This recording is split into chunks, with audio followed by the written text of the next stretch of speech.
Hello friends, है ना। तो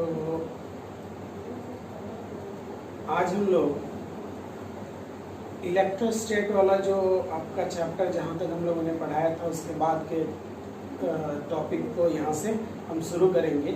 हम लोगों ने जो पिछले क्लासेस में पढ़े थे उसके बारे में एक क्विक रिवीजन मैं आपको दे देता हूँ कि क्या क्या चीज़ें हम लोगों ने पिछले क्लास तक पढ़ लिया था। हमने ये बताया था आपको इलेक्ट्रिक फील्ड के सिग्निफिकेंस के बारे में बताया था कि इलेक्ट्रिक फील्ड का क्या मीनिंग है। हमने बताया था कि एक इनविजिबल तरह का फील्ड होता है जो कि हमें दिखाई तो नहीं देता है लेकिन हम उसको महसूस करते हैं, क्योंकि जब हम कहीं कोई चार्ज रखते हैं तो उसके ऊपर एक फोर्स एग्जर्ट होता है, एक फोर्स उस पर एक्सपीरियंस होता है, एक फोर्स उस पर लगता है। इस वजह से हमको मालूम है कि कोई ना कोई एक ऐसा फील्ड बनता है किसी भी चार्ज के अराउंड जो इलेक्ट्रिक फील्ड के नाम से जाना जाता है। ठीक है ना। आगे चल के हम इसका एक जो फिजिकल जो अपीयरेंस होगा या फिजिकल जो इसका खाका जो होगा वो हम बनाएंगे, बट ये दिखता नहीं है ना। ये दिखता नहीं है फिर भी एक फोर्स लगता है, उस तरह का एक फील्ड होता है। जैसे अर्थ का ग्रेविटेशनल फील्ड उसी तरह से चार्ज का इलेक्ट्रिक फील्ड बनता है। तो उस तरह से हमने स्टार्टिंग किया था, आपको बताया था पहले किसके बारे में। हम लोगों ने पहले एक चार्ज रॉड की वजह से इलेक्ट्रिक फील्ड निकाला था।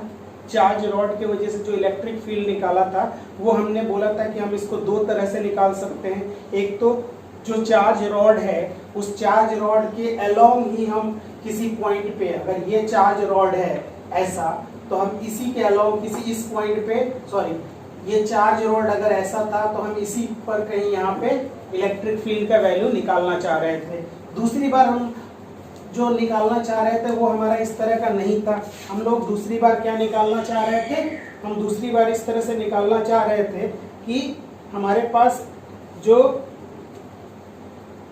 चार्ज रॉड था, जो हमारे पास जो चार्ज रॉड था वो इस बार इस तरह से रखा हुआ था और हमें कहीं इस पॉइंट पे इलेक्ट्रिक फील्ड निकालना था।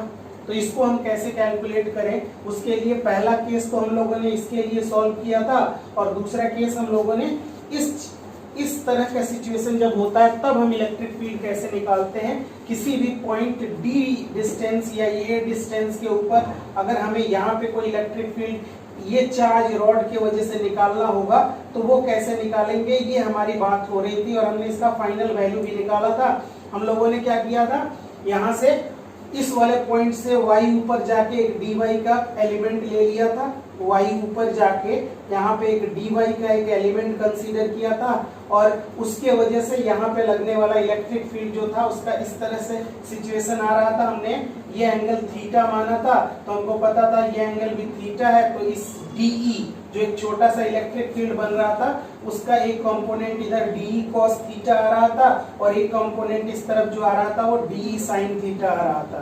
बात समझ में आ रही है। इस तरह का कुछ सिचुएशन था और हमने इसको बोला था कि क्यों नहीं हम लोग इस वाले कंपोनेंट को DE cos थीटा ना बोल के बोले कि इस जो रॉड है उसके परपेंडिकुलर वाला कंपोनेंट और इस वाले कंपोनेंट को हम बोल रहे थे इसके पैरेलल वाला कंपोनेंट, ताकि अगर ये रॉड ऐसे रख दिया जाए और पॉइंट ऐसे ले लिया जाए तब भी हमको पता हो कि परपेंडिकुलर वाला ये है और पैरेलल वाला ये है या ये है।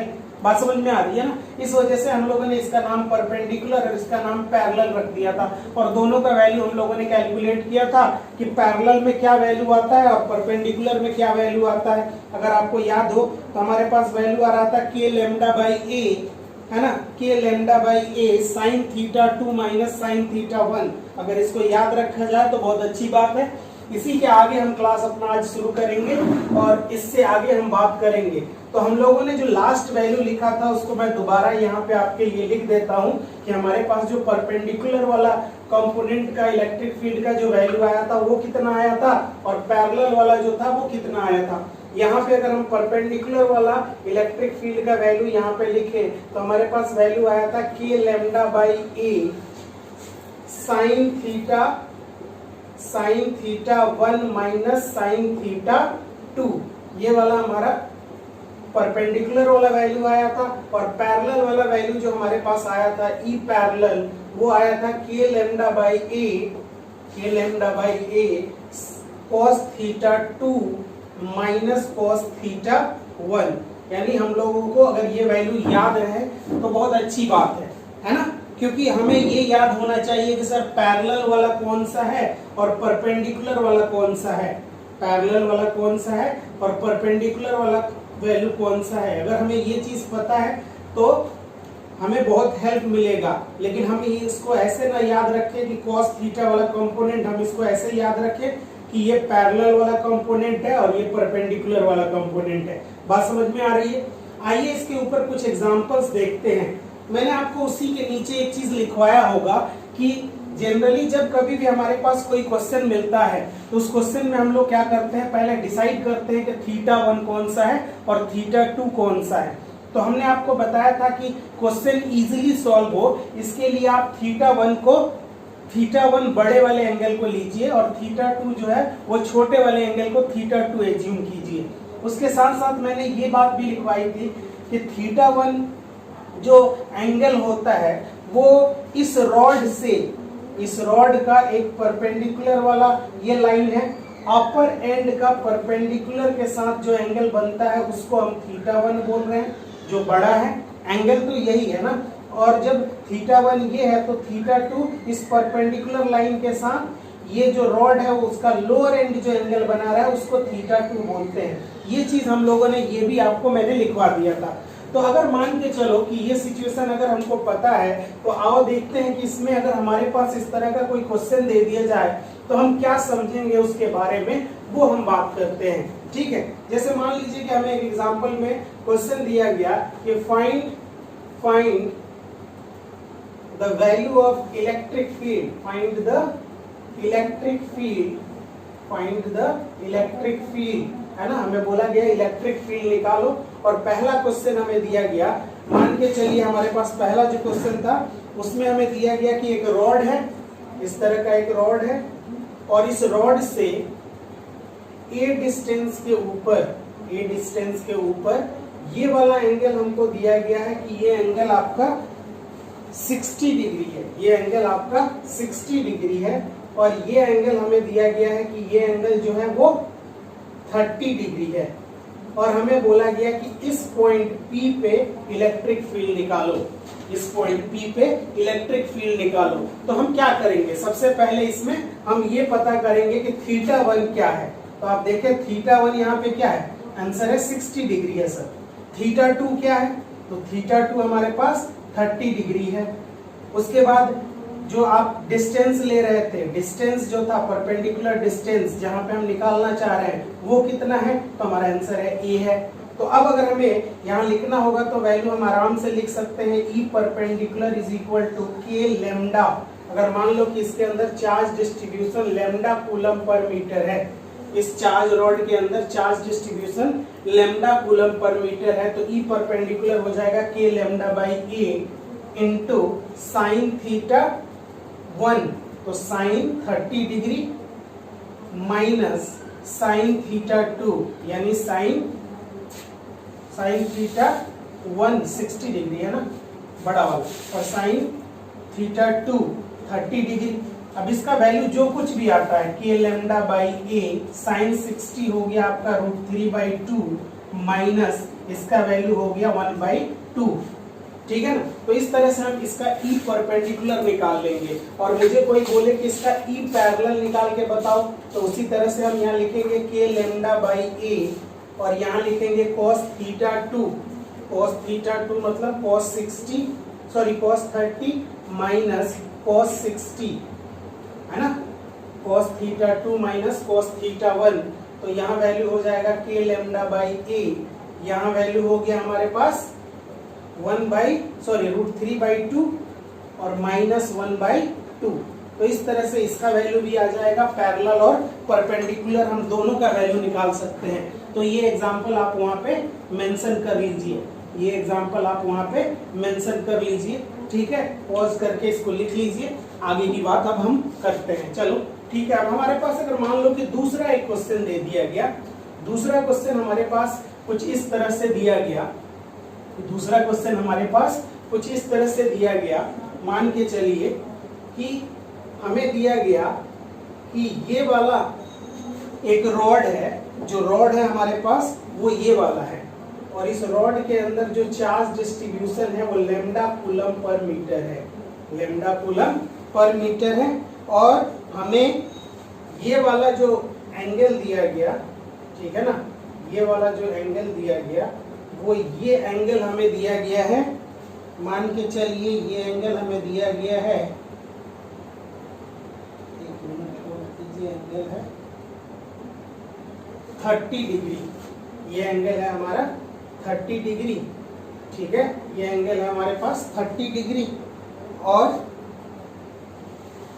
ये वाला एक एंगल है, ये वाला, ये एंगल भी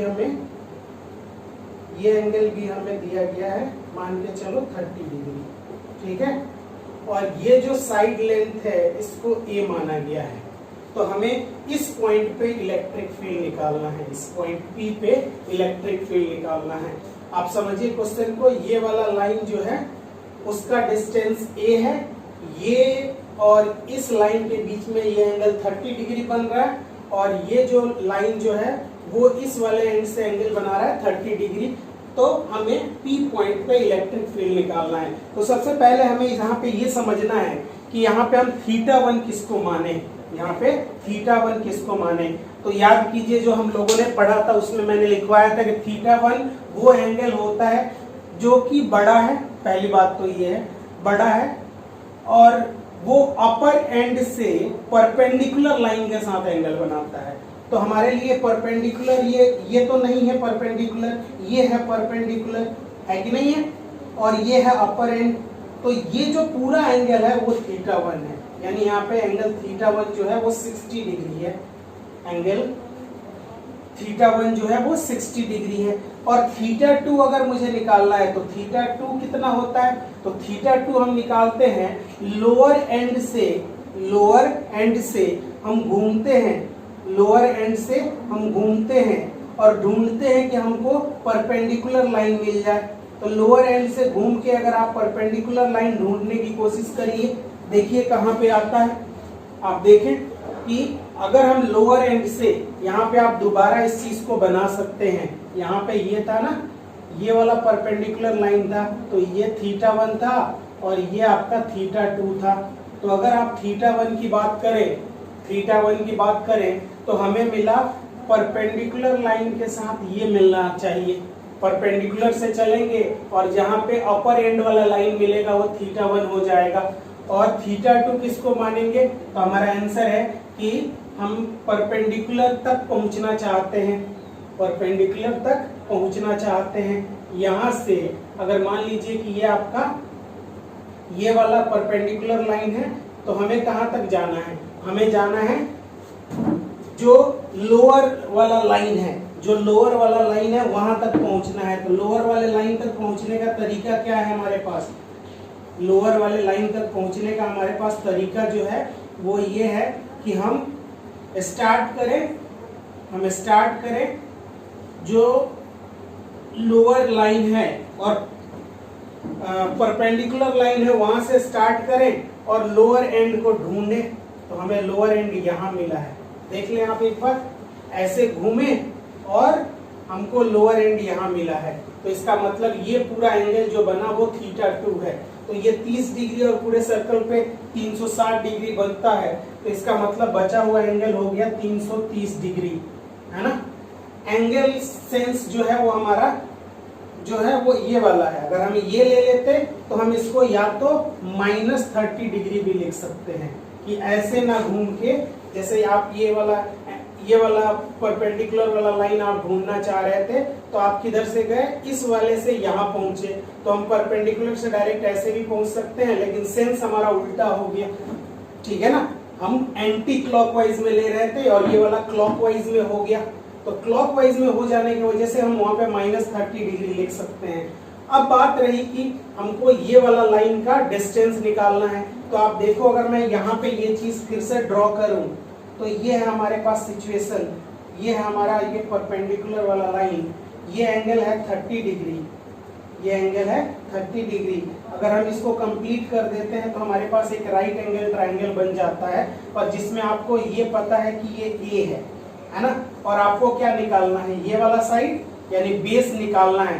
तो cos थीटा का इन्वॉल्वमेंट में क्या होता है, cos थीटा बराबर b बाई एच होता है। तो तुम्हें b निकालना है तो b बराबर h cos theta, h cos theta. तो यहाँ h क्या है, a, और cos थीटा मतलब cos 30 डिग्री, और cos 30 का वैल्यू होता है √3/2, तो हम लिख सकते हैं √3a/2, √3a/2।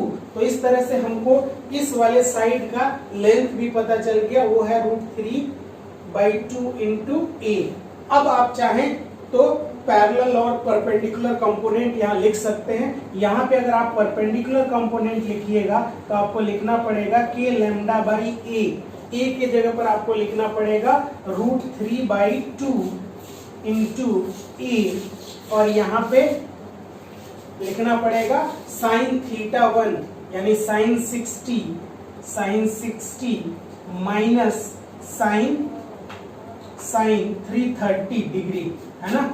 तो यहां से आपका E परपेंडिकुलर निकल जाएगा। उसी तरह से E पैरेलल आपको अगर यहाँ निकालना है तो आपको लिखना पड़ेगा k λ/√3/2 इंटू a, और यहाँ लिखना पड़ेगा cos थीटा 2 यानी cos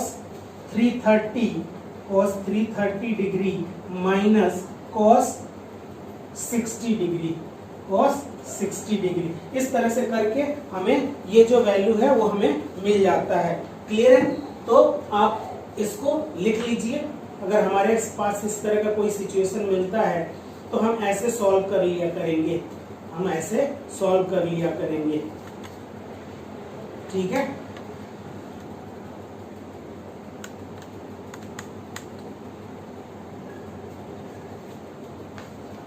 परपेंडिकुलर और पैरेलल कंपोनेंट हमें मिल जाए, तो हम उसको सॉल्व भी कर सकते हैं। कई बार हमसे लोग पूछ सकते हैं कि बताओ इसका नेट क्या है, तो वेक्टर को जोड़ने हमें आता है, ठीक है ना। वेक्टर को जोड़ने हमें आता है, दो वेक्टर है और दोनों के बीच का एंगल 90 डिग्री है ना। तो हम इसका नेट भी निकाल सकते हैं। उसमें हमें डाटा दिया हुआ होगा कि का वैल्यू हमें पता है, लैम्डा दिया हुआ होगा, तो फिर उसमें कैलकुलेशन हमारा आसान हो जाएगा और हम उसके लिए निकाल लेंगे। एक तरह से मैं आपको ये भी बताने की कोशिश करता हूँ कि जिस तरह से दिया रहेगा तो हमें क्या करना पड़ेगा, है ना। मान के चलो कि किसी केस में हमें ई नेट बताना है, तो ई नेट निकालने का तरीका क्या है? ई नेट निकालने का तरीका है हमारे पास √, ई परपेंडिकुलर का whole square plus E parallel का होल स्क्वायर। हम लोगों ने वेक्टर में पढ़ा हुआ है कि दो वेक्टर अगर एक दूसरे से 90 डिग्री पे एक्ट करे तो उसका रिजल्टेंट ऐसे डायरेक्टली लिख दिया जाता है, क्योंकि आंसर होता है हमारा वेक्टर a1 a का स्क्वायर प्लस b का square plus 2ab cos theta. तो यहाँ थीटा 90 डिग्री हो गया और cos 90 0 होता है, इसलिए इसमें तीसरा टर्म हमारे पास नहीं आएगा। और हम इस तरह से करके ई नेट का वैल्यू निकाल लेंगे। कहने का क्या मीनिंग है? कहने का मीनिंग ये है कि हमारे पास एक चार्ज रॉड है, और ये चार्ज रॉड अगर मान लो कि इसका ये डिस्टेंस आपका ए है, और हमने यहाँ पे अगर वैल्यू निकाला, यहाँ से ये वाला वैल्यू निकाला, ठीक है ना, तो आपको दो बार कैलकुलेशन करना पड़ रहा है ना, क्योंकि आपका ये वाला वैल्यू इस तरफ जा रहा है और ये वाला वैल्यू आपका इस तरफ जा रहा है। बात समझ में आ रही है ना। ये दो तरह से आपका ये वैल्यू दे रहा है। तो एक बार आप क्या करेंगे, अगर मान लो कि ये एंगल थीटा है तो हमें पता है कि ये एंगल भी थीटा होगा, ठीक है। ये एंगल थीटा है तो हमें पता है कि ये एंगल भी थीटा होगा। तो ये अगर आपका DE है तो इस DE का ये कंपोनेंट हो जाएगा DE cos थीटा, और ये वाला कंपोनेंट इधर आएगा DE sin थीटा, है ना। बात समझ में आ रही है ना, DE sin थीटा। उसी तरह से ये जो ऊपर जा रहा है, ये जो आपका ऊपर ये कंपोनेंट जो जा रहा है, उसके लिए आप कैलकुलेशन करेंगे, ठीक है। तो एक कंपोनेंट इसका इस तरफ जाएगा और एक कंपोनेंट आपका इस तरफ जाएगा। तो ये वाला कंपोनेंट और ये वाला कंपोनेंट अगर बराबर हुआ तो कैंसिल आउट हो जाएगा। बात समझ में आ रही है ना। मान लो कि इसका वैल्यू ये DE1 है, तो ये DE1 और इसको भी DE1 लिखा। मान लो ये आपका DE2 है, और यहाँ पे मैं इसको θ1 ले लेता हूँ, तो ये भी θ1, तो यहाँ cos θ1, यहाँ sin θ1। तो यहाँ से अगर ये θ2 मानते हैं कुछ देर के लिए, तो ये वाला एंगल भी θ2 होगा, है ना, ये वाला एंगल भी θ2 होगा। तो इस DE2 का वैल्यू एक इस तरफ आएगा DE2 cos θ2, और एक इस तरफ आएगा DE2 sin θ2। बात समझ में आ रही है ना, sin θ2 इस तरह से आ जाएगा। तो आप एक बार देखें कि जो नेट हमारा आएगा, वो नेट में दो जो cos थीटा वाला कंपोनेंट है वो इस तरफ आ रहे हैं, तो वो तो ऐड हो जा रहे हैं, लेकिन ये वाला कंपोनेंट ये वाला कंपोनेंट एक दूसरे का ऑपोजिट आ रहा है। तो अगर मान के चलो कि किसी केस में हमारे पास जो नेट वैल्यू आ रहा है उसमें एक इधर आ रहा है और एक इधर आ रहा है, इसका मीनिंग आप समझ रहे हैं क्या है? इसका मीनिंग ये है कि ये बड़ा है और ये छोटा है, तभी तो इस तरफ आ रहा है। दोनों बराबर होता तो सिर्फ इस तरफ आ जाता। बात समझ में आ रही है आपको? ये इसको सोचिए एक बार कि मैं क्या बोल रहा हूं वो आप सोचिए। मैंने क्या बोला कि मान के चलो कि किसी पार्टिकुलर केस में हमारा ये वाला तो परपेंडिकुलर कंपोनेंट है और ये वाला मान लो पैरेलल कंपोनेंट है। तो ऐसा सिचुएशन आने का मतलब क्या हुआ? हमने कैलकुलेशन किया, ई पैरेलल इधर आया और ई परपेंडिकुलर इधर आया। इसका मीनिंग ये हुआ कि जो हमारा रियल कैलकुलेशन जिसमें हुआ है, जिसमें सारी चीजों को ध्यान में रखते हुए कैलकुलेट किया गया, इसको -θ2 से लेकर θ1 तक इंटीग्रेट किया गया है, उसमें ऊपर वाला वैल्यू बड़ा है। ये जो पैरेलल कंपोनेंट है उसमें पैरेलल कंपोनेंट में ऊपर वाला वैल्यू बड़ा है, और ऊपर वाला वैल्यू बड़ा होने के वजह से इस ऊपर वाले में से इसको नीचे घटाने के बावजूद भी इस तरफ कुछ बचा है, इसीलिए ये इधर दिख रहा है। और ये वाला कंपोनेंट तो दोनों जुड़ जाता है, तो इस तरफ आएगा ही आएगा। बात समझ में आ रही है ना? यानी कि इससे और एक मीनिंग आप निकाल सकते हो, इससे मीनिंग एक और निकाल सकते हो। क्या मीनिंग निकाल सकते हो? तो हमारा आंसर है कि हम मीनिंग ये निकाल सकते हैं सर कि यहाँ साइन थीटा का वैल्यू अगर बड़ा है, साइन थीटा का वैल्यू अगर बड़ा है तो थीटा का वैल्यू जैसे बड़ा लेते हैं तो साइन थीटा का वैल्यू बढ़ते जाता है, ठीक है ना। तो इसका मतलब है कि इस तरफ आने का मतलब ये वाला जो कंपोनेंट है हमारे पास, ये वाला जो कंपोनेंट है वो बड़ा आ रहा है और ये वाला जो कंपोनेंट है वो छोटा आ रहा है, तब इस तरफ एक नेट आएगा। और जिस बार ये कंपोनेंट बड़ा होगा और ये कंपोनेंट छोटा होगा तो उस बार हमारे पास रिजल्टेंट कुछ इस तरह से मिलेगा, यहाँ और यहाँ मिलेगा। बात समझ में आ रही है ना? इसको आप समझने की कोशिश कीजिए कि इस बार ये क्यों ऐसा आया, क्योंकि इस बार हमारे पास जो नेट रिजल्टेंट आ रहा है उसमें इस बार ये वाला बड़ा आया है, ये वाला बड़ा आया और ये वाला छोटा आ गया। तो इसका मतलब रिजल्टेंट नीचे की तरफ हो जाएगा, जो पैरेलल वाला है। परपेंडिकुलर वाला तो हमेशा वैसा आएगा ही आएगा। ये कब का सिचुएशन है? ये तब का सिचुएशन में यहाँ पे एक बार और इसको बना के आपको दिखाता हूँ, आप देखें ऐसे। ये तब का सिचुएशन है जब मान लो कि हमारे पास ये वाला सिचुएशन था और ये वाला सिचुएशन था, ठीक है। अगर मान लो कि मैंने इसको छोटा रख दिया, ये वाला छोटा रख दिया, ये साइड ये आप देख रहे हो ना, ये वाला और ये अलग है, तो ये छोटा है ना, ये नीचे वाला छोटा है। तो ये मान के चलो कि इस बार जो रिजल्टेंट आएगा वो रिजल्टेंट इसके वजह से जो मिलने वाला है हम लोगों के पास, क्योंकि ये वाला साइड यहां से इस मिड पॉइंट से ये वाला छोटा है और ये बड़ा है, तो इसका रिजल्टेंट जो आने वाला है वो एक इस तरफ आएगा और एक इस तरफ आएगा, क्योंकि ये वाला साइड बड़ा था, ये वाला साइड बड़ा था। बात समझ में आ रही है ना आपको?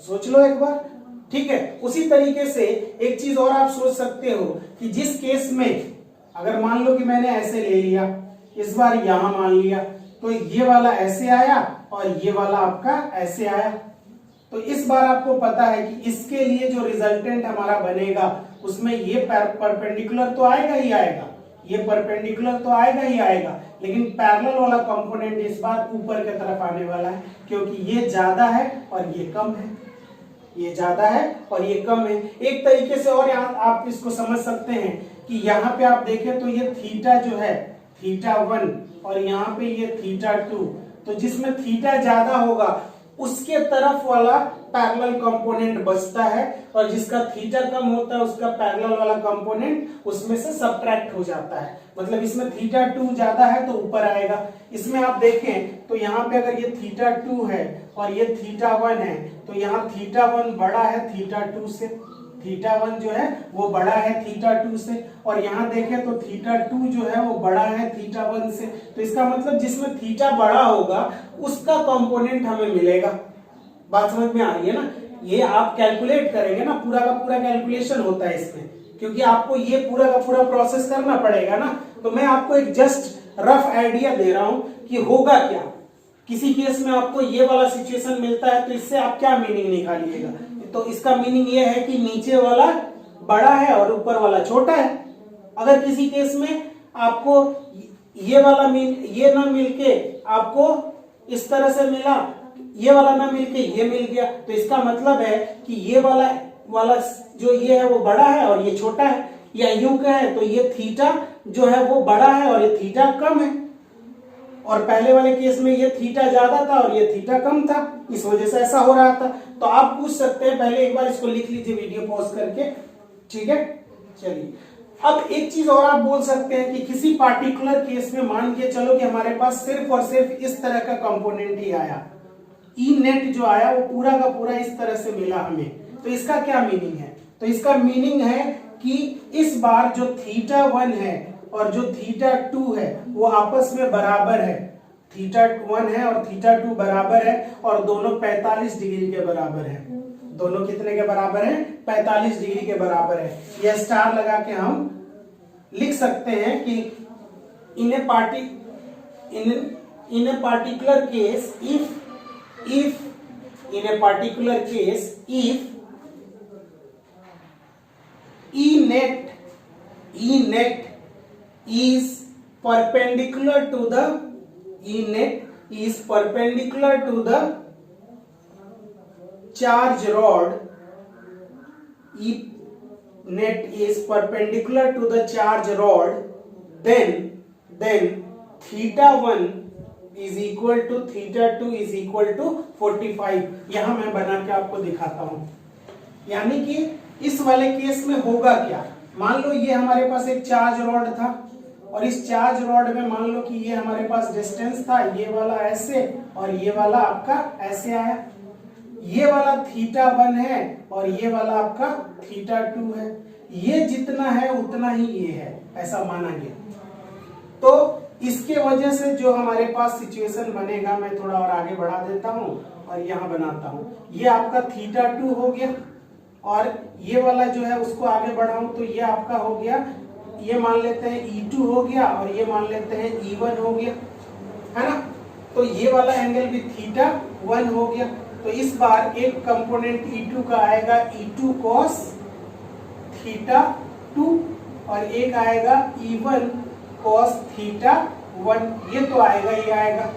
और इस E2 का एक इस तरफ आएगा, कहलाएगा E2 sin थीटा 2, और एक बार इस तरफ आएगा E1 sin थीटा 1। और क्योंकि हम लोगों ने इस वाले केस में क्या किया, इस वाले केस में हम लोगों ने थीटा को बराबर रखा है, थीटा को बराबर रखा है, तो sin थीटा 1 और sin थीटा 2 बराबर हो जाएगा। sin थीटा 1 और sin थीटा 2 बराबर हो जाएगा, तो इसका मतलब E sin theta 1 is equal to E2 sin theta 2 हो जाएगा। E2 sin थीटा 2 हो जाएगा। इसका मीनिंग तो ये हुआ, समझ रहे हैं ना? ये कब की बात है? जब एंगल 45 डिग्री होगा। एंगल 45 डिग्री पे आप पैरेलल और परपेंडिकुलर कंपोनेंट भी निकालने चलिए ना, तो आप यहाँ लिखेंगे k लैम्डा बाई a, है ना? k lambda by a sin theta 1 minus sin theta 2, तो sin 45 माइनस sin 45। आप यहां से भी देखें ये कंपोनेंट 0 हो गया, सॉरी यहाँ पे cos लिखा जाता है, सॉरी यही गड़बड़ हुआ है, फॉर्मूले में गड़बड़ हो गया है। एक मिनट उसको रिवाइंड करके देख लीजिएगा। मैंने शायद sin theta 1 minus sin theta 2 लिखा है, जबकि प्लस होता है। आप देख लीजिएगा उसको, मेरा मिस्टेक है, जहाँ पे माइनस लिखा है ना, मैं यहाँ लिखता हूँ फिर से, sign theta 1 plus sign theta 2 होता है, प्लस होता है, माइनस मैंने लिख दिया है, तो उसको प्लस कर लीजिएगा जहाँ जहाँ पे आपने किया है। के lambda by A sign theta 1 मतलब साइन 45, साइन 45 1/√2 प्लस 1/√2, ठीक है। तो यहाँ से हमारे पास वैल्यू क्या आ गया, के लेमडा बाई ए, यहाँ से सॉल्व किया तो √2 एलसीएम आया और ये ऊपर आ गया 2, ठीक है। फाइनली इसको सॉल्व करेंगे तो 2 से √2 से 2 जो होगा √2 टाइम्स के लेमडा बाई ए हो जाएगा, √2 टाइम्स के लेमडा बाई ए हो जाएगा, ठीक है। √2 टाइम्स के लेमडा बाई ए हो जाएगा। इस तरफ वाला शायद आप लिख चुके होंगे। अगर मैं यहाँ पे पैरेलल वाला कंपोनेंट लिखता हूँ तो यहाँ लिखूंगा मैं के lambda by A cos theta 2, cos theta 2, यहाँ पे माइनस होता है, cos theta 2 minus cos theta 1। तो यहाँ पे जब हम वैल्यू पुट करेंगे तो के lambda by A cos theta 2 मतलब cos 45, ये 1/√2 माइनस 1/√2, इन दोनों को सॉल्व किया जाएगा तो यहाँ से वैल्यू हमारा 0 आ जाएगा। आप ऐसे भी चेक कर सकते हैं, वैल्यू 0 आ जाएगा। यानी जब हमारे पास इस तरह का कोई भी सिचुएशन आए, हमारे पास कभी भी जब भी 45 डिग्री वाला कोई भी सिचुएशन आए, तो इसको मैं रीड्रॉ करता हूँ। आप हमेशा याद रखिएगा कि जब कभी भी हमारे पास इस तरह का सिचुएशन आएगा, जब कभी भी हमारे पास इस तरह का सिचुएशन आएगा जिसमें एंगल 45 डिग्री बनेगा, इसमें एंगल 45 डिग्री बनेगा, ये इसका लैम्डा कूलम पर मीटर है, ठीक है। तो इसका ई नेट जो होगा वो इस तरफ आ जाएगा, ई नेट जो होगा उसका इस तरफ आ जाएगा और उसका वैल्यू हम लोग यहाँ से लिख सकते हैं, यहाँ से उसका वैल्यू हम लोग यहाँ से लिख सकते हैं, क्योंकि 2 बार है ना, एक बार तो ये जोड़ा आपने, एक बार तो आपने ये जोड़ा ना एक के वजह से, और दूसरे के वजह से भी यही आएगा, तो 2 बार इसको जोड़ेंगे तो क्या लिखेंगे, 2 टाइम्स √2 के लेमडा बाई ए, हमारे पास क्या आएगा 2 टाइम्स √2 के लेमडा बाई ए, 2√2 के लेमडा बाई ए आ जाएगा। थोड़ा सा उसमें मिस्टेक हुआ है, पहले वाले में फॉर्मूला में जो मैंने बताया था, परपेंडिकुलर वाले के केस में sign theta 1 plus sign theta 2 होता है, उसको एक बार ठीक कर लीजिए, जहां माइनस आपने लिखा है वहां उसको प्लस कर दीजिए। Sign theta 1 minus sine theta 2 होता है, ठीक है।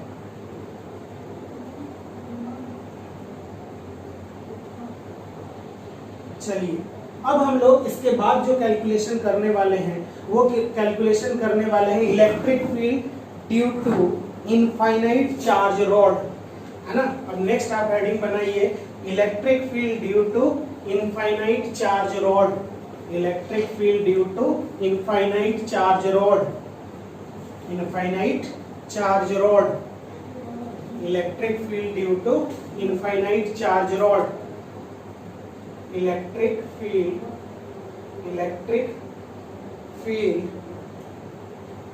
Due to electric field due to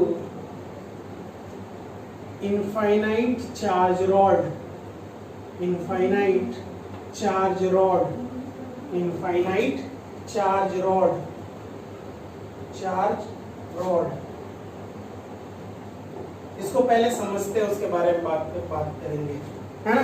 पहली बात एक बार दोबारा मैं उसको बताता हूँ, थोड़ा आपको मुझे लग रहा है कंफ्यूजन हुआ होगा, मुझे भी ये एहसास हो रहा है, तो इसी वजह से मैं दोबारा आपको बता देता हूँ कि हम लोगों ने पहले क्या किया है। हम लोगों ने एक चार्ज लिया है, चार्ज रॉड लिया है, और चार्ज रॉड की एक बार उस चार्ज रॉड के अलोंग ही हमने कैलकुलेशन किया। ये हमारे पास एक चार्ज रॉड है और इसी लाइन में आगे जाके हमने यहाँ पे कैलकुलेशन किया था, जिसका वैल्यू हम लोगों ने निकाला था। उसके बाद हमने बाद में चार्ज रॉड ऐसे रखा और किसी ऐसे पॉइंट पे जो कि इसके परपेंडिकुलर है, वहां पे हमने इलेक्ट्रिक फील्ड निकालने की कोशिश किया था, है ना।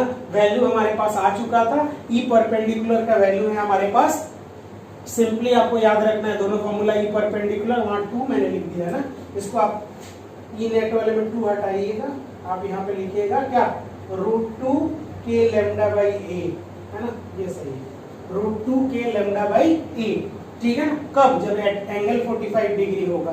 तो एक बार हमको क्या लिखना है, ई परपेंडिकुलर का वैल्यू तो लिखना है k λ/a, ए क्या है, perpendicular distance, into sin θ1 plus sin θ2, और ई पैरेलल होता है k λ/a into sin θ into cos θ2 minus cos θ1, ठीक है ना। अब आइए यहाँ पे हम लोग किसके बारे में बात करने वाले हैं, electric field due to infinite charge rod, यानी हमारे पास एक रॉड है और वो इनफाइनाइट है ना। इनफाइनाइट का मीनिंग समझना है आपको पहले कि व्हाट इज इनफाइनाइट मीन्स, ठीक है ना। क्या सच में कोई इनफाइनाइट नाम का चीज होता है क्या? आंसर है कि नहीं, इनफाइनाइट नहीं होता है। मतलब ये मान के चलो कि हमारे पास जितने पैसे हैं और जितने किसी इंडिया का टॉप रिच पर्सन है उसके पास जितने पैसे हैं, है ना, अंबानी टाइप के लोगों के पास जितने पैसे हैं, उनके कंपैरिजन में हमारा पैसा बहुत कम है या हमारे कंपैरिजन में उनका पैसा बहुत ज्यादा है, तो क्या हम उनके कंपैरिजन, हमारे कंपैरिजन में अंबानी का पैसा इनफाइनाइट माना जा सकता है? आंसर है कि हाँ। यही मीनिंग होता है इनफाइनाइट का, कि जिस कोई ऐसा चीज जिसके कंपैरिजन में कोई चीज बहुत ही बड़ा हो तो हम उसको ट्रीट करते हैं एज ए इनफाइनाइट। कहने का क्या मीनिंग है?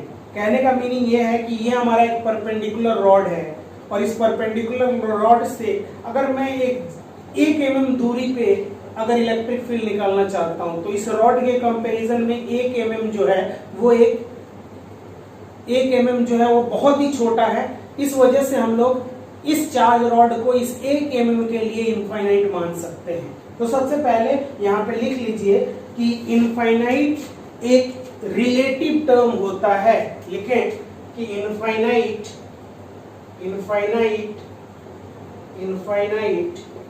एक रिलेटिव टर्म होता है, इनफाइनाइट एक रिलेटिव टर्म होता है,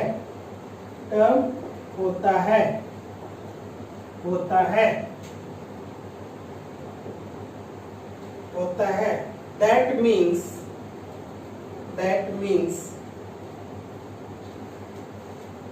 एक बहुत ही छोटा, एक बहुत ही स्मॉल डिस्टेंस के लिए, एक बहुत ही स्मॉल डिस्टेंस के लिए ब्रैकेट में लिख लो 1 mm, 1 मीटर का चार्ज रॉड, 1 मीटर का चार्ज रॉड इनफाइनाइट के तरह माना जाएगा, इनफाइनाइट रॉड के तरह माना जाएगा, इनफाइनाइट रॉड के तरह माना जाएगा,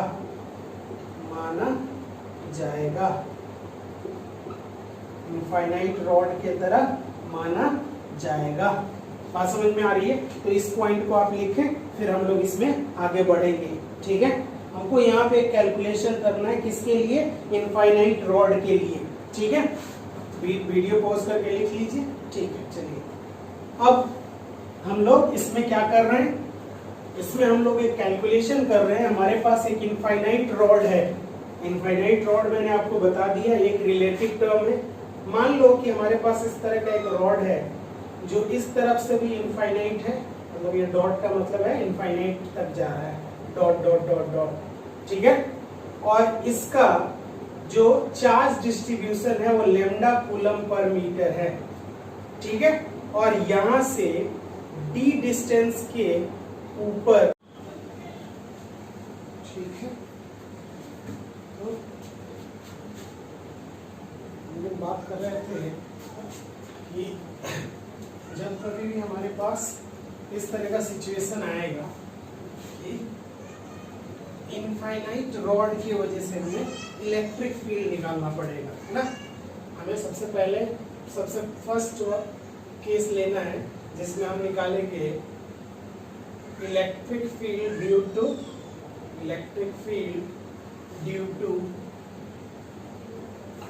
टू इनफाइनाइट रॉड, ठीक है, इनफाइनाइट रॉड के वजह से हम इलेक्ट्रिक फील्ड निकालना चाह रहे हैं। ठीक है, इनफाइनाइट चार्ज रॉड लिखें, ज्यादा अच्छा है, charge rod, electric field due to infinite charge rod, है ना। इनफाइनाइट का मीनिंग मैंने आपको अभी दिखाया था। इनफाइनाइट का मीनिंग है कि एक ऐसा चीज जो कि बहुत बड़ा है किसी और चीज के रिस्पेक्ट में, ठीक है ना, तब हम उसको एज्यूम करेंगे कि वो इनफाइनाइट है।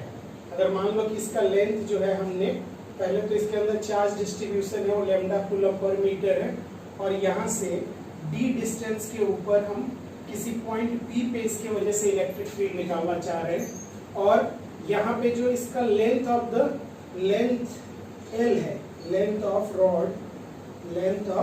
Rod is equal to L, और यहाँ L है वो कैसा है, तो here L is much greater than D। जब ऐसा सिचुएशन आता है तो हम रॉड को इनफाइनाइट के तरह ट्रीट कर सकते हैं, इनफाइनाइट के तरह रॉड को ट्रीट किया जा सकता है। तो सबसे पहले क्योंकि हमें यहाँ पे इलेक्ट्रिक फील्ड निकालना है तो हमें एंगल चाहिए, θ1 और θ2 चाहिए। तो हम यहाँ पे अगर θ1 की बात करें तो θ1 का वैल्यू क्या होगा, आप देख सकते हैं। अगर ये रॉड यहाँ होता तो ये एंगल कुछ 45 वगैरह या 30 डिग्री होता। जैसे जैसे आप इस वाले साइड को जैसे जैसे आप ऊपर ले जाइएगा, एंगल बढ़ता जाएगा, क्योंकि ये बहुत दूर है तो ये एंगल कहीं यहाँ जाके मिलेगा, फिर ऐसे जाएगा तो लगभग ये 90 डिग्री हो जाएगा। कैसा हो जाएगा, 90 डिग्री हो जाएगा। उसी तरह से आप इस एंड में भी आप वैसा ही सिचुएशन देख सकते हैं कि पहला एंगल ये वाला बन रहा है, ऐसे बढ़ाते यहाँ पहुंचने पे ये लगभग 90 डिग्री हो जाएगा। तो θ2 का वैल्यू भी यहाँ पे 90 डिग्री है। अब आइए हम लोग यहाँ पे डिस्टेंस तो पता ही है, अब हम लोग यहाँ पे क्या करते हैं, यहाँ पे फॉर्मूला लगाते हैं ई परपेंडिकुलर का। तो ई परपेंडिकुलर हमारा होता है k lambda by D sine θ1। तो साइन θ1 है हमारा साइन 90 प्लस साइन θ2 यानी साइन 90। साइन 90 का वैल्यू होता है 1, तो 1 + 1 2, तो हम यहाँ लिख सकते हैं 2k लैम्डा बाई डी। तो यहाँ से हमारे पास जो इलेक्ट्रिक फील्ड आया P पॉइंट पे, परपेंडिकुलर वाला कंपोनेंट आ गया 2k lambda by D. Similarly अगर हम यहाँ पे पैरेलल निकालें तो यहाँ पे हमारे पास पैरेलल का वैल्यू होगा k lambda upon D cos 90 minus cos 90। तो यहाँ पे हम लिखेंगे 0 cos 90 माइनस cos 90, इसका वैल्यू हमारे पास आ गया 0। यानी हमारा जो नेट इलेक्ट्रिक फील्ड यहाँ पे होगा वो इस तरफ होगा, और यहाँ पे ये जो ई नेट है उसका वैल्यू हमारे पास आ गया 2k लैम्डा बाई डी। यानी हम यहाँ से आज से याद रखेंगे कि किसी भी इनफाइनाइट रॉड के वजह से डी डिस्टेंस पे इलेक्ट्रिक फील्ड का वैल्यू होता है 2k लैम्डा बाई डी, जिसमें लैम्डा उसका चार्ज डिस्ट्रीब्यूशन होता है और डी है perpendicular distance from the rod. ठीक है, यहाँ तक इसको पॉज करके लिखिए, फिर आगे की बात करते हैं। ठीक है, चलिए आइए।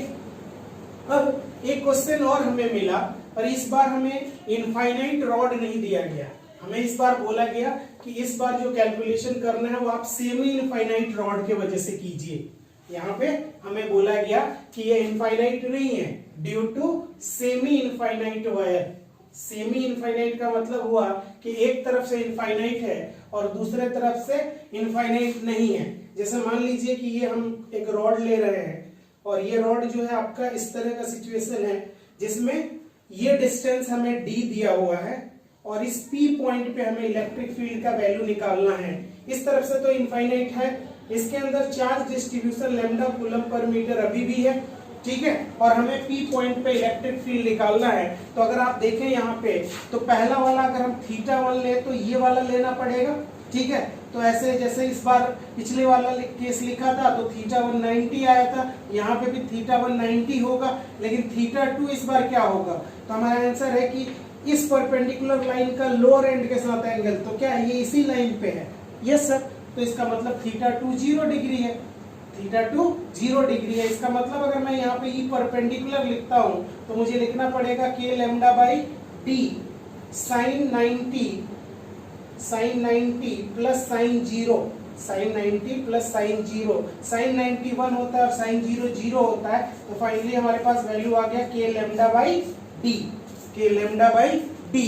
उसी तरीके से अगर हम यहाँ पे ई पैरेलल निकालते हैं, ई पैरेलल निकालते हैं, तो ई पैरेलल होता है हमारा के lambda by D cos theta 2 minus cos theta 1, तो cos theta 2 cos 0 minus cos 90, cos 0 minus cos 90, cos 0 का वैल्यू होता है 1 और cos 90 का वैल्यू होता है 0, तो हमारे पास इसका वैल्यू भी आ गया के लैम्डा बाई डी, यानी कि पैरेलल और परपेंडिकुलर दोनों का वैल्यू हमारे पास आ चुका है के लैम्डा बाई डी, के लैम्डा बाई डी।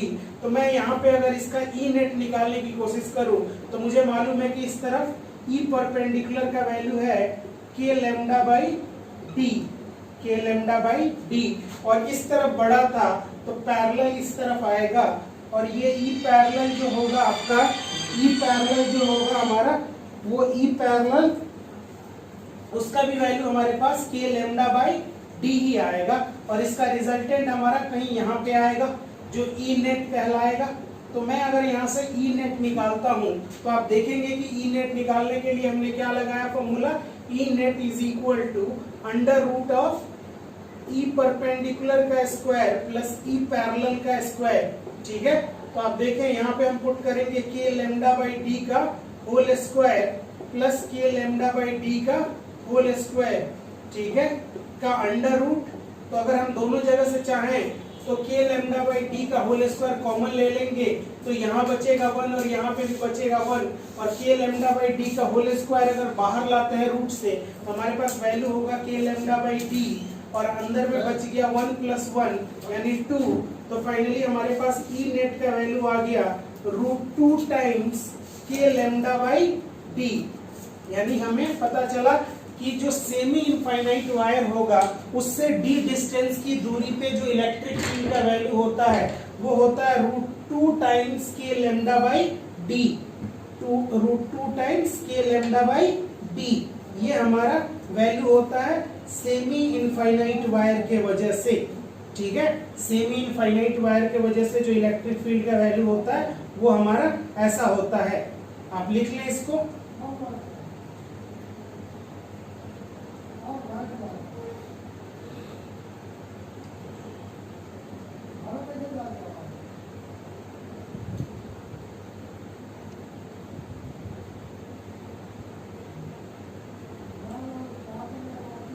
आइए आगे बढ़ते हैं और एक और क्वेश्चन हम देखते हैं। हमें दिया गया है कि इलेक्ट्रिक फील्ड निकालना है, हम लोगों को क्या करना है, इलेक्ट्रिक फील्ड का वैल्यू निकालना है। कहाँ पे, तो मैं आपको एक डायग्राम बना के दिखाता हूँ और उस डायग्राम में हमें इलेक्ट्रिक फील्ड का वैल्यू निकालना है कि यहाँ पे इलेक्ट्रिक फील्ड का वैल्यू क्या होगा। क्वेश्चन में हमें क्या दिया हुआ है कि find electric field in the following, find electric field E net in the following. जो हमारा नीचे डायग्राम है उसमें हमें इन द फॉलोइंग डायग्राम, जो फॉलोइंग डायग्राम है उसमें हमें इलेक्ट्रिक फील्ड का वैल्यू निकाल के बताना है कि वो इलेक्ट्रिक फील्ड का वैल्यू कितना होगा। देखें आप डायग्राम, इसमें हमारे पास दो सेमी इनफाइनाइट वायर लिए गए हैं, दो सेमी इनफाइनाइट वायर लिया गया है हमारे पास, ठीक है। देखिए है ना, एक इस तरह से और दूसरा जो लिया गया है वो इस तरह से लिया गया है, और हमें दिया गया है कि मान के चलिए कि यहां और ये वाला, यहां से इसका ये डिस्टेंस और यहां से इसका ये डिस्टेंस ये गिवन है, ये ए है और ये भी ए है, और इस P पॉइंट के ऊपर हमें इलेक्ट्रिक फील्ड निकालना है। एक बार देख ले क्वेश्चन, है ना, इसके ऊपर हमें इलेक्ट्रिक फील्ड निकालना है। साथ में हमें गिवन है कि इसके अंदर चार्ज डिस्ट्रीब्यूशन है वो लैम्डा कूलम पर मीटर है, और इसका भी चार्ज डिस्ट्रीब्यूशन जो है वो लैम्डा कूलम पर मीटर है। इसका भी लैम्डा कूलम पर मीटर और इसका भी लैम्डा कूलम पर मीटर, ठीक है। आइए देखते हैं। तो सबसे पहले अगर मान लो कि मैं इस रॉड के वजह से निकालूंगी, यहाँ तक जो आ रहा है इसके वजह से, और एक बार इसके वजह से निकालेंगे। मान लो इसके वजह से जो आ रहा है उसका नाम हम E1 देते हैं, है ना। तो सबसे पहले हम यहाँ लिख रहे हैं कैलकुलेशन ऑफ E1। आप समझ रहे हैं E1 किसके वजह से, है ना, वो वाला रॉड की वजह से इलेक्ट्रिक फील्ड का कैलकुलेशन किया जा रहा है। तो इसके लिए अगर मैं बात करूं तो आप देख सकते हैं कि θ1 यहाँ पे 90 डिग्री होगा। देखें आप यहाँ से, अगर ये वाला जो एंड है और ये वाला एंड है, यहाँ से इसकी दूरी है a, तो ये वाला एंगल कितना हो गया 90 और ये वाला एंगल कितना हुआ, तो ये हो गया 45। समझ में आ रहा है। तो θ1 हुआ हमारा 90 और θ2 कितना हुआ 45। तो इसका मतलब हमारे पास जो E परपेंडिकुलर का वैल्यू आएगा वो आएगा k lambda by D. k lambda by D के जगह पर हम a पुट करेंगे और यहाँ पुट करेंगे साइन θ1 यानी sine 90 plus sine 45, sine 90 plus sine 45। तो इसको सॉल्व करने पे हमारे पास वैल्यू आता है k lambda by a, sine 90 का वैल्यू 1 और 1 इसका होता है 1 बाई रूट 2, 1 बाई रूट 2। तो k lambda by a 1 plus 1 by root 2 solve करेंगे तो हमारे पास वैल्यू आएगा 1 प्लस रूट 2 बाई रूट 2, है ना। ये वाला k लैम्डा परपेंडिकुलर का वैल्यू हो गया। पैरेलल का वैल्यू निकालेंगे तो k लैम्डा बाई a, यहाँ वैल्यू पुट करेंगे तो यहाँ लिखना पड़ेगा cos 45 माइनस साइन 90। तो यहाँ से अगर वैल्यू निकाला जाए तो हम लिखेंगे k lambda by a cos 45 का value 1 by root 2 minus sine 90 का वैल्यू 1, सॉरी cos लिखना है ना, cos 90 का वैल्यू 0, cos 90 का वैल्यू 0। तो फाइनली हमारे पास ये वैल्यू आ गया है कितना, तो आ गया है ये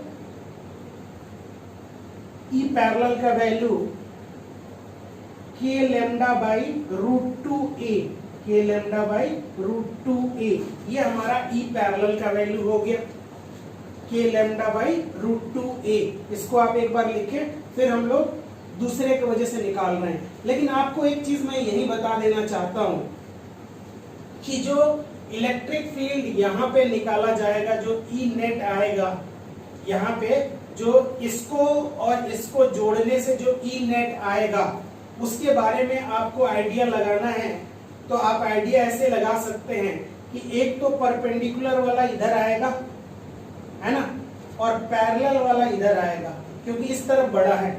देख लें आप, इस तरफ ये बड़ा है तो इसका पैरेलल वाला कंपोनेंट मैं इसको मिटा देता हूं ताकि आपको साफ साफ दिखाई दे। E परपेंडिकुलर इधर होगा और E पैरेलल इधर होगा, इस तरह का आएगा, यानी रिजल्टेंट इसका यहाँ कहीं आएगा। ठीक है, ये इस वाले रॉड की वजह से हो रहा है। ठीक है, यहाँ तक आप लिख चुके हैं। आगे बढ़ते हैं इसी में भाई साहब, आइए देखते हैं इस बार हम लोग कैलकुलेशन किसका करने वाले हैं। तो कैलकुलेशन हम इस बार करने वाले हैं, इस बार कैलकुलेशन करने वाले हैं E2 का, मतलब अब इस वाले रॉड की वजह से इस पे निकालने वाले हैं। तो यहाँ पे अगर हम एक पुट करें तो हम लिख सकते हैं E परपेंडिकुलर। तो पहले तो थीटा का वैल्यू लिख लिया जाए। तो थीटा का वैल्यू एक तरफ से 90 आएगा और एक तरफ से 45 आ रहा है। यहाँ पे भी θ1 अगर हम 90 मान लें और θ2 45 मान लें तो बात सेम है ना।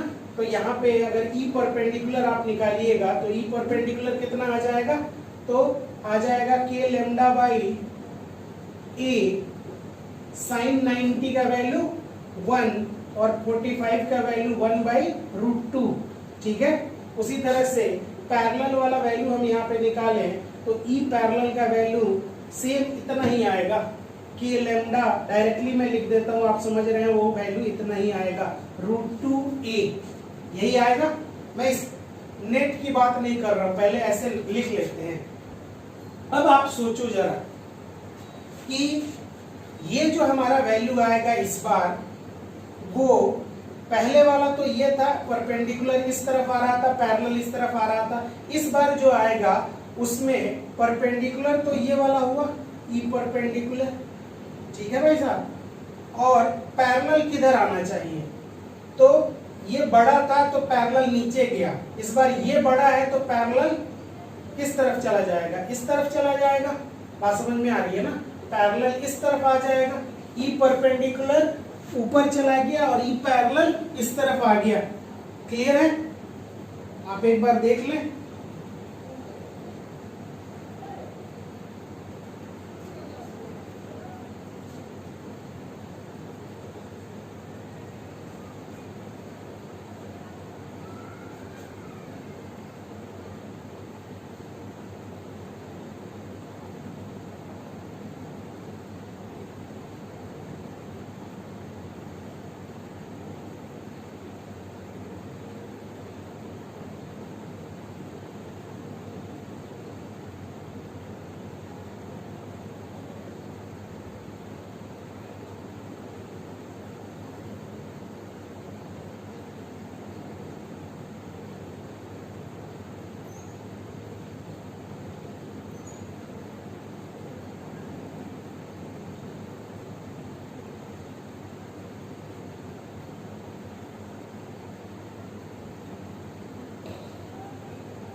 ठीक है, तो यहाँ पे आप देख सकते हैं कि जो हम नेट वैल्यू निकालेंगे उस नेट वैल्यू में हमें क्या करना पड़ेगा। यहाँ पे अगर आप देखें तो अगर हम यहाँ पे नेट वैल्यू निकालना चाह रहे हैं तो ई पैरेलल और ई परपेंडिकुलर को सब्ट्रैक्ट करना पड़ेगा। ठीक है, और ई परपेंडिकुलर और ई पैरेलल को सब्ट्रैक्ट करना पड़ेगा। यहाँ पे अगर हम ई परपेंडिकुलर वाला वैल्यू अगर पहले वाले केस का लिखते हैं यहाँ पे, तो ये अगर मल्टीप्लाई करके लिखा जाए तो लिखा जाएगा k lambda by A plus के लेमडा बाई √2a, है ना। ये पहले वाला जो हमारा ई परपेंडिकुलर था उसका वैल्यू है। पहले वाले ई पैरेलल का वैल्यू जो था हमारे पास वो था के लेमडा बाई √2a। ये था हमारे पास पहले वाले केस में। ठीक है, पहले वाले केस में ये वैल्यू हमारे पास आ रहा था।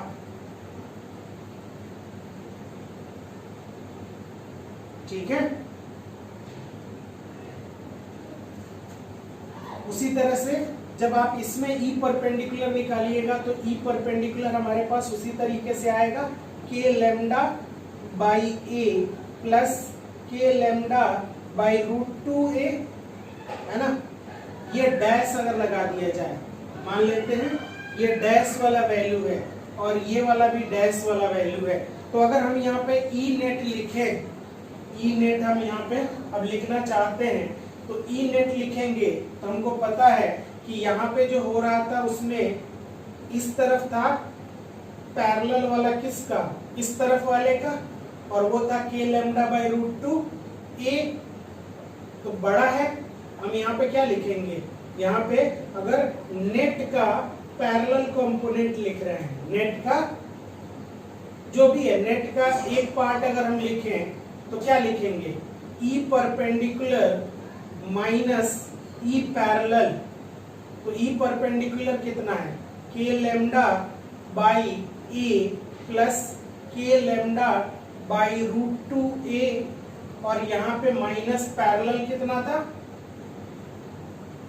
पहले वाले केस के लिए हम लिख रहे हैं तो यहाँ पे कितना लिखेंगे, तो के लेमडा बाई √2a, है ना।